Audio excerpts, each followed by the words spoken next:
Hello there, I'm Dr. Mark Moon. I know I've had many of you in class since just about everybody in the College of Business has taken BA 332 at one point or another, so I'm sure many of you know me. But in addition to being a marketing professor, I also have the good fortune of being the department head of the Department of Marketing and Logistics. And in that role, I would like to welcome you to this series of videos to help you work your way through various career options that are available to you as you work your way through the University of Tennessee as a marketing or a logistics major. I know that many of you are majoring in marketing, maybe with a collateral in logistics. Maybe you're majoring in logistics with a collateral in marketing. Maybe you're dual concentrators. But at any rate, we've put together this series of videos to help you come to some good decisions and make some good plans for how you're going to be working through your career choices as you work your way through UT. A couple of things I want to emphasize. This series of videos is designed to address some of your questions in the area of career counseling. This is not academic counseling. The academic counseling that you receive so admirably today, you will continue to receive from the folks in the undergraduate programs office in the Haslam building. I also want to encourage you to work closely with the folks at Career Services, because that's their job to help you in your career choices as you finish up your days at UT. So thank you for coming to our series of videos, and I hope you continue to use us on the faculty to help you answer all of your questions. Hello, I'm Terry Esper, Associate Professor of Logistics here in the Department of M&L. You know, we're often asked why we have a joint department. Why is it that marketing and logistics are a part of the same departmental unit within the College of Business? Although there's a really interesting story behind our departmental structure, the reality is that we here at UT view marketing and logistics as two very, very interdependent disciplines. Therefore, we thought it was necessary to perhaps talk a little bit about the interdependence between marketing and logistics, because this interdependence will actually have a significant impact on your future careers. At UT, we have adopted a strategic perspective that we call demand and supply integration, or DSI. In essence, DSI is all about ensuring that the demand creation side of the business, or marketing and sales, is effectively and heavily integrated with the supply side of the corporation, which is logistics, supply chain management, and operations. And actually, many leading organizations have found that the ability to engage in demand and supply integration is a source of strategic competitive advantage for them.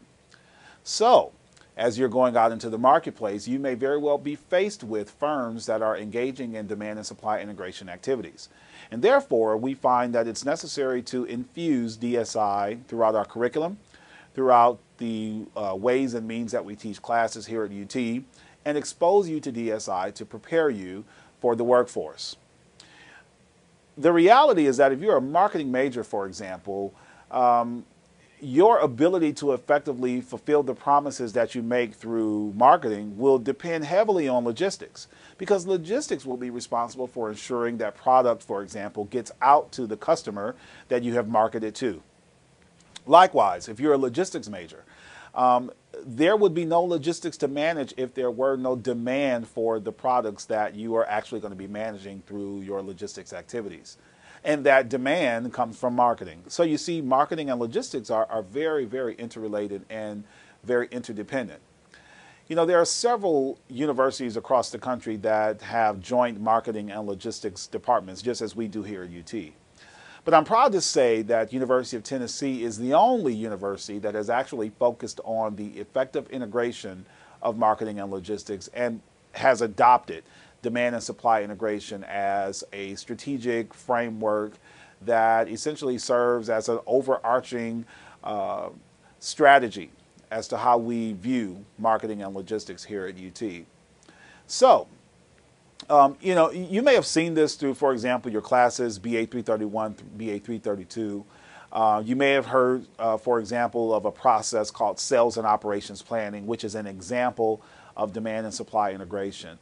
So we're trying at UT to expose you to demand and supply integration if you're marketing and logistics majors, because we find that going into the workforce as a logistician, for example, without an appreciation for marketing has its shortcomings.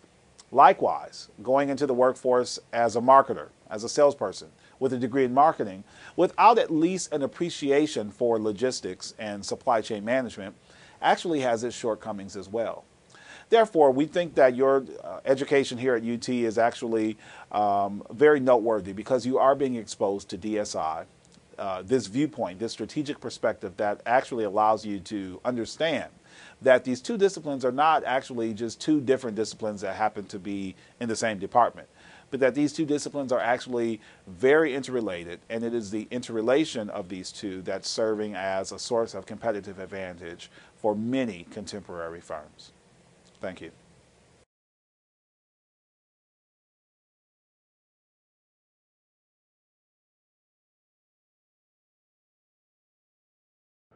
First, I'd like to introduce Dr. Wendy Tate. Dr. Tate is a professor on the logistics side of our department, and she will have a few things that she wants to share with you. One thing that she wants to share is the career opportunities that are available to students who are logistics majors. Another thing that Dr. Tate will be talking about are the classes that you'll have available to you as a part of the logistics curriculum. Dr. Tate will also talk to you a bit about a student organization called CSCMP. That stands for the Council for Supply Chain Management Professionals. Dr. Tate is the faculty advisor for that student organization, which is an excellent way for you to gain experience, leadership opportunities, and to network with supply chain professionals. So I'll turn it over now to Dr. Tate. Hi and welcome. Thanks for coming to watch the video on careers in logistics and supply chain management. My name is Wendy Tate. I am on the faculty in the Marketing and Logistics Department. I actually teach the Logistics 421, which is purchasing, and I am also the faculty advisor for the CSCMP organization, which you will hear more about in just a little while.